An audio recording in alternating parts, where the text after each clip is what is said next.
Bonjour à tous, alors aujourd'hui nous voici au concours Tessia, donc c'est l'épreuve de mars 2022, exercice 5, la géométrie dans l'espace. Donc ici on vous donne des représentations paramétriques de droites, ce qu'on appelle ici des droites paramétrées. Vous avez donc ici les coordonnées x, y, z, des points à droite avec pour chacune un paramètre, donc t pour la première et s pour la deuxième. Donc habituellement on présente ça plutôt hein, avec des accolades. Par exemple, la première, on la présenterait habituellement sous la forme donc x égale t plus 2, y égale 3t moins 1, et z égale 2t plus 2. Et on précise à côté t un nombre réel. En fait, ce sont donc des coordonnées des points de ce plan. Et en faisant varier le paramètre t, on balaye comme ça l'ensemble de la droite, et uniquement la droite. Pareil pour la droite, donc des primes. Ensuite, on vous donne une équation cartésienne du plan P. Voilà, x plus y moins 2z plus 4 égale 0. Et après, on répond rapidement à toute une série de questions.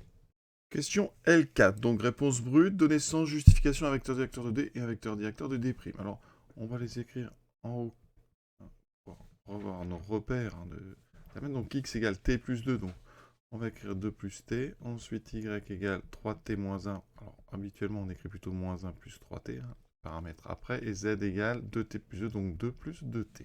Je fais pareil avec d'. Ça n'est pas nécessaire, mais on se remet comme ça dans le contexte du problème de terminal. Donc, y égale 5 plus s. Et z égale 1 moins 2s. Alors, vous savez que quand on a cette forme-là, alors, je n'ai pas écrit si t appartient à R et S appartient à R. Donc, ce que vous avez d'abord ici, pour t égale 0, en fait, ce sont les coordonnées d'un point de la droite. Ici, donc, les coordonnées 2, moins 1, 2. Là, 2, 5, 1. Et ce qu'il y a, les coefficients de t, vous donnent les coordonnées d'un vecteur directeur. Donc, pour D, un vecteur directeur, je vais l'appeler U. Ça sera donc ici 1, 3 et 2. On va l'appeler UD. Et ensuite, U, donc D'. Eh bien, je prends ce qu'il y a devant S, donc 1, 1, moins 2.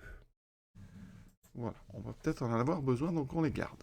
Alors effectivement, on en a besoin parce qu'on nous demande maintenant position entre les deux droites, donc orthogonale, parallèle, ni orthogonale. Donc là, on a deux vecteurs directeurs. Tout d'abord, on voit bien que les coordonnées ne sont pas proportionnelles. Vous pouvez juste faire le premier produit en croix. Ici, donc 1 fois 1, 3 fois 1, 3. Donc on a des coordonnées qui ne sont pas proportionnelles. Conclusion, ces deux vecteurs ne sont pas collinéaires, les droites ne sont pas parallèles. Ensuite, orthogonale, pour ça, on va calculer un produit scalaire. Donc UD scalaire UD prime. On fait 1 fois 1, plus 3 fois 1, 3, plus 2 fois moins 2, ça fait moins 4, ça donne bien 0. Donc nos deux droites sont orthogonales. C'est la réponse, donc A. La droite D, donc, est séquente à P, mais non orthogonale, parallèle à P, mais non incluse, ou incluse dans P. Donc là, on va regarder donc notre équation cartésienne, x plus y moins 2z plus 4 égale 0. On en déduit tout de suite un vecteur normal. De P, je vais l'appeler n, donc le coefficient de x, y, z, 1, 1, moins 2. Ça, c'est donc un vecteur normal de P. Et on vous demande donc position par rapport à D. Donc vecteur directeur de D, c'est 1, 3, 2. Première remarque, ces deux vecteurs, UD là, et N, ne sont pas collinéaires. Les mêmes raisons que tout à l'heure, là où on a un 1, 1, ici on a 1, 1, 3. Donc on n'a pas la collinéarité. D'ailleurs, on peut remarquer quoi? Que ce vecteur normal de P, eh bien, c'est UD'. Ça veut dire qu'en fait, eh bien, la droite D', eh bien, c'est une droite qui est orthogonale au plan P. Donc ça, on va le noter. Donc D' est orthogonale à P. D'accord? Donc les deux droites D' sont, elles, orthogonales. Et en plus, D' est orthogonale à P. Ça veut dire quoi? Si on fait un petit dessin, on a P, on a ici donc notre droite D, dont le vecteur directeur donc est un vecteur normal de P, donc ça c'est D'.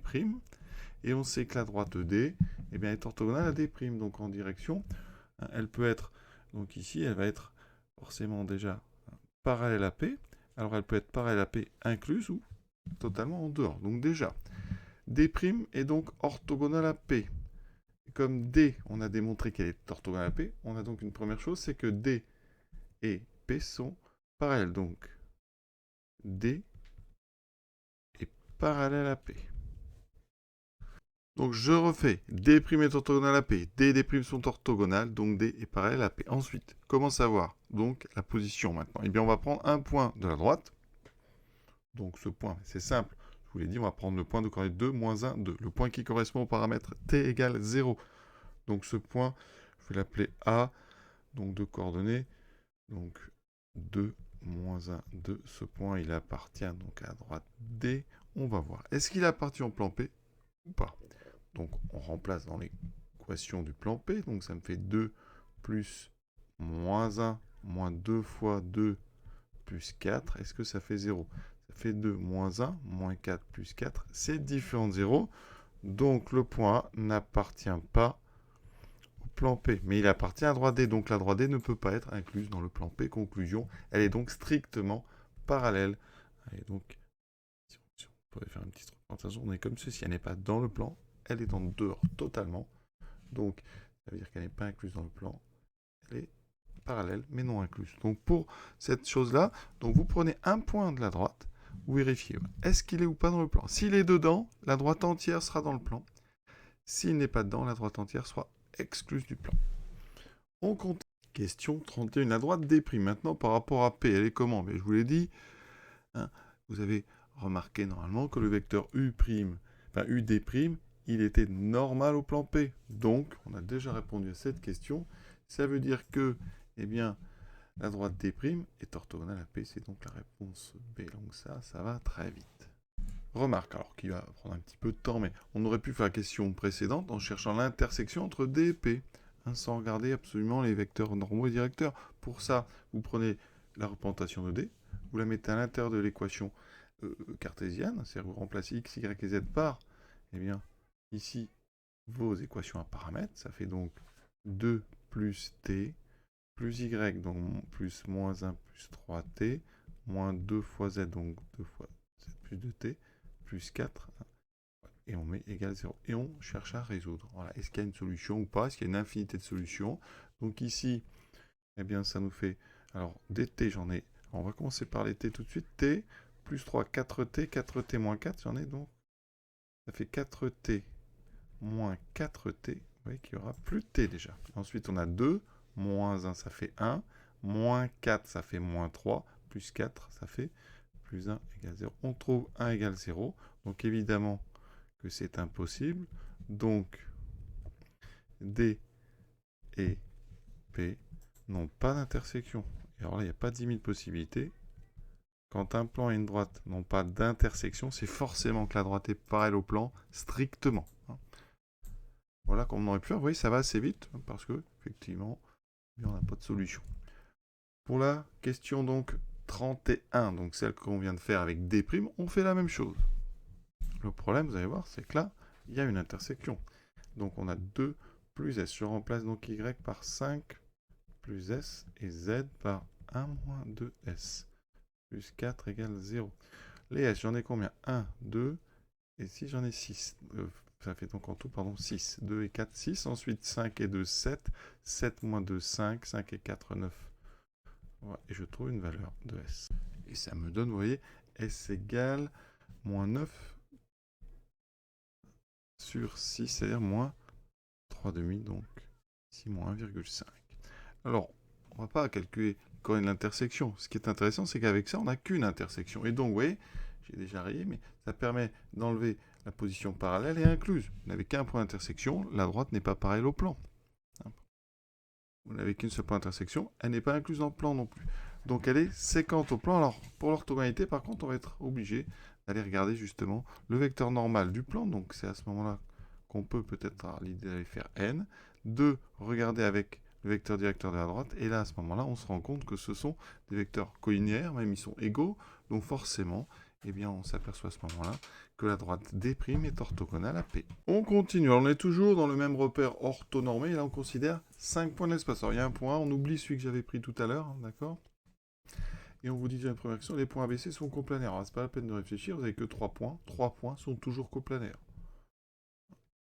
D'accord?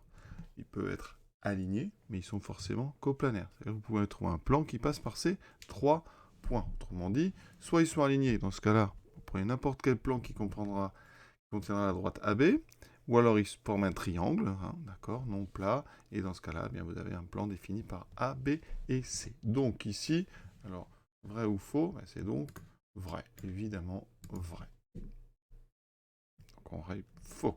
Alors ici, un petit conseil, des fois lisez rapidement toutes les questions. On voit que les questions 34 et 35, eh bien, on nous parle encore d'ABC, et la dernière, c'est le point C appartient au segment AB. Alors, hein, dans l'idée, certainement que A, B et C sont alignés, donc on pourrait regarder rapidement, ça pourrait servir. Ici, vecteur AB, donc coordonnées de B moins celle de A, donc 1, 3, moins 1. On fait attention. Ensuite, je vais faire AC, donc 3, 10 moins 1, 9, moins 3. Et effectivement, on voit bien que eh bien, AC est égal à 3 fois AB. Donc ça veut dire qu'ici, AC et AB sont collinéaires, donc AB et C sont alignés. Ça va nous servir pour la suite, ça. Maintenant, donc, eh bien, ça veut dire qu'avec ça, vous pouvez déjà répondre à la question 34. Les points B, C, D sont coplanaires? Bah, évidemment que oui, puisque ABC sont alignés. Donc ça veut dire que vous avez ici ABC dans une droite, il reste à rajouter un point qui est en dehors de la droite, donc ça fait forcément des points coplanaires. Donc la réponse est vraie, ça n'est donc pas faux. Faites bien attention, là j'entoure les réponses vraies. Hein. J'assure, je mets une croix sur le A, donc regardez bien comment on est censé répondre. Alors c'est dans un formulaire à côté, hein, et voilà. Donc ici, il faut être clair dans vos réponses aussi. Alors les triangles, maintenant, le point C appartient au segment AB. Alors vrai ou pas? Ça, on peut y répondre aussi tout de suite. Parce que AC, c'est 3 fois AB. Donc si vous faites une figure rapide, donc vous avez A, B, et donc AC, c'est 3 fois B. Donc vous trouverez C ici. Donc C n'est pas dans le segment AB. D'accord? Il est forcément dehors, puisque le vecteur AC, pour l'obtenir ici, pour le représenter, vous devez faire 3 fois le vecteur AB. Donc ici, vous pouvez déjà répondre faux à la 35. Il nous reste par contre le triangle ABE. Alors pour ça, on est dans un repère orthonormal. On va calculer soit produit scalaire, soit des longueurs. Donc il me faut déjà les coordonnées des 3 vecteurs. Donc il y a un petit peu de travail. Donc AB, c'est 1, 3, moins 1. AE, donc coordonnées de E moins celle de A. Donc 2, moins 0, 2. 3, moins 1, 2. 1, moins 3, moins 2. Ensuite, il me faudra BE. Donc coordonnées de E moins celle de B. Donc 2, moins 1, 1. 3 moins 4, moins 1. 1 moins 2, moins 1. Rien de particulier sur ces vecteurs. Alors on peut essayer de calculer, sinon rapidement, est-ce qu'il y a un des 3 produits scalaires qui vaut 0? Ça, vous pouvez le faire, vous voyez. AB scalaire AE. Alors on n'est pas obligé de l'écrire. Mais ça fait 2, plus 3 fois 2, 6, donc ça fait 8. 8 plus 2, 10. Donc il n'y a pas d'angle droit en A. Ensuite, AB scalaire BE. 1 fois 1, donc plus, donc moins 3 plus 1, ça fait moins 2. Moins 2 plus 1, ça ne fait pas 0. Moins 2 plus 1, ça fait moins 1. Donc vous voyez qu'à chaque fois, ça ne fait pas 0. Donc il n'y a déjà pas d'angle droit, ni en A, ni en B. Maintenant, en E, donc je vais faire AE scalaire BE. Donc ça fait 2. Plus moins 2, donc ça fait 0. Plus 2, ça fait 2. C'est différent de 0. Donc ABE n'est pas ABE et n'est pas rectangle. Non rectangle. Donc ici, vous pouvez mettre faux. Donc j'entoure faux. Voilà. Alors on aurait pu aussi calculer longueur, puisqu'on est dans un repère orthonormé. Donc AB, alors on va mettre tout de suite des carrés. Donc 1 plus le carré 3, ça fait 9 et 1, 10, 11. Ensuite AE carré, 4 plus 4 plus 4, ça fait donc 12. BE carré, ça fait 1 plus 1 plus 1, ça fait 3. Vous voyez qu'il n'y a pas possibilité que l'un des deux soit la somme des deux autres. Donc on ne peut pas appliquer la réciproque du théorème de Pythagore. Donc ici, contraposé, hein, et bien ça veut dire que notre triangle n'est pas un rectangle. Donc voilà pour la question 33. Alors pour la question 34, on a déjà répondu parce qu'on a remarqué que A, B et C sont alignés, mais supposez que vous n'avez pas vu que A, B et C sont alignés. Donc dans ces cas, comment montre-t-on que des points sont coplanaires? Eh bien, on va utiliser le vecteur AB, donc je recopie AB, on aura besoin du vecteur AC, et on aura besoin du vecteur AD. On fait donc le vecteur, 3 vecteurs avec ici d'origine A et les 3 autres points. Donc AD, il me le faut, donc moins 1, moins 0. Donc moins 1, 4 moins 1, 3, 2 moins 3, moins 1. Voilà. Ensuite, la méthode classique, eh bien, on va essayer de montrer eh bien, que une fois qu'on a 2 des 3 qui sont non collinaires, eh bien le troisième vecteur peut ou ne peut pas s'exprimer comme combinaison des deux premières. C'est là ici qu'on est censé, normalement, si on applique bien la méthode, vérifier que ces deux vecteurs AB et AC sont non collinaires. Or ici, AB et AC sont collinaires. Conclusion, eh bien forcément, là on s'arrête. On doit se rendre compte à ce moment-là. Ça veut dire qu'effectivement, eh bien, on a obligatoirement 4 points coplanaires devant nous, puisqu'on en a déjà 3 qui sont alignés. Et là, évidemment, moi j'ai pris AB, AC, AD, donc j'ai de la chance, AB et C sont alignés. Mais supposez que on prenne les choses dans un autre ordre. On prend par exemple le point D comme référence, c'est-à-dire qu'on fait DA, DB et DC. Comment faire? C'est un peu plus long, forcément, d'accord? Donc DA, je calcule les coordonnées, moins 1, donc ça fait 0, moins 1, donc ça fait 1, 1 moins 4, moins 3, 3 moins 2, 1. Ensuite DB, donc je commence par B, 1 moins 1, ça fait 2, 4 moins 4, 0, 2 moins 2, 0. Celui-là, il est pratique. DC, donc on commence par C, 3 moins 1, 4, 10 moins 4, 6, 0, 1, 2, moins 2. Voilà. Et maintenant, eh bien, on en prend déjà 2 qui sont ici non collinaires. Alors, évidemment, DA et DB sont non collinaires. Ça se voit tout de suite avec le 2, 0, 0 du vecteur DB. Donc ici, eh bien, on va essayer de trouver, ici, essayer de montrer que DC, eh bien, c'est alpha fois DA plus bêta fois DB. On va essayer de voir s'il y a une solution, si on peut trouver un couple alpha-bêta tel que DC est une combinaison linéaire de alpha et bêta. Alors comme on a déjà fait l'exercice, on sait qu'on en a une, donc on doit trouver une solution à ce système. Donc ici j'écris alpha DA, ça me fera, donc ici alpha fois moins 3 alpha, alpha, plus bêta, je multiplie par dB, donc 2 bêta, 0, 0. Ça doit être égal au coordonnées du vecteur DC, donc 4, 6, moins 2, vous voyez, système.